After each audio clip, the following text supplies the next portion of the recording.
Eto mga boss, may binunyag si Kit Turman kung bakit daw niya binastos o trinastok si Manny Pacquiao noong nakalaban niya. Si Manny Pacquiao daw kasi ay isang karespe-respetong legendary fighter. I don't get Floyd, I get Pac-Man. So I had to be the guy that's like, oh, this is what Thurman gets for talking trash. I talk trash for entertainment and entertainment purposes only. Ayan mga boss, galing mismo kay Turman, for entertainment only.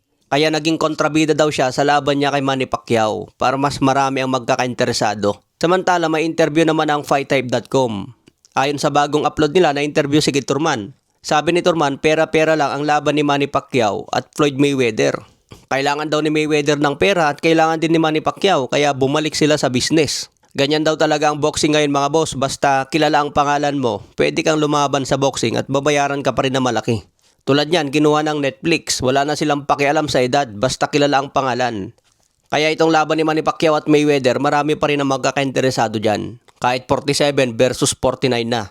May isang interview pa dyan si Kermel Moton. Sinabi ni Moton, pwede daw Mayweather team versus Pacquiao team. Handa rin daw lumaban si Kermel Moton sa undercard ni Manny Pacquiao at Mayweather. Kahit Pilipino daw ang kalaban niya, wala naman siyang binanggit na pangalan, basta Pilipino daw. Sa ibang banda, Ryan Garcia nag-post. Nakahanda raw siya bumaba sa 140 pounds para agawin ang WBO belt ni Shakur Stevenson. Hindi na raw kailangan ng 144 pounds catchweight. Si Ryan Garcia na raw ang dadayo sa timbang ni Stevenson na 140 pounds basta walang rehydration clause. Dahil malaki ang tiwala ni Ryan Garcia na kayang talunin si Stevenson. Mas advantage sana ni Ryan Garcia sa 147 dahil magagamit niya yung laki niya. Mas mabigat ang patama niya at kayang tumanggap ng suntok. Pero kung pipilitin ulit ni Ryan na bumaba sa 140, baka maging advantage na ito ni Stevenson. Pero maraming expert ang nagsasabi mga boss na mas interesado sila sa laban ni Ryan Garcia at Devin Haney sa 147 dahil unification ito ng WBO at WBC. Ayon sa ranking ng Ring Magazine sa welterweight, number 4 si Ryan Garcia at number 1 si Devin Haney.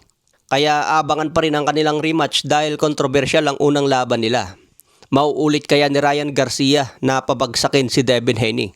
Sa ibang banda naman mga boss, Pitbull Isaac Cruz, nakahanda raw siya umakyat sa 147 para labanan si Ryan Garcia. Aba, magandang laban din ito. Palaban din itong si Pitbull Cruz mga boss at masipag bumitaw ng suntok. Kaya maganda rin kung makita natin siya laban kay Ryan Garcia. Kaya abangan natin yan kung kayang maikasa ni Sean Gibbons.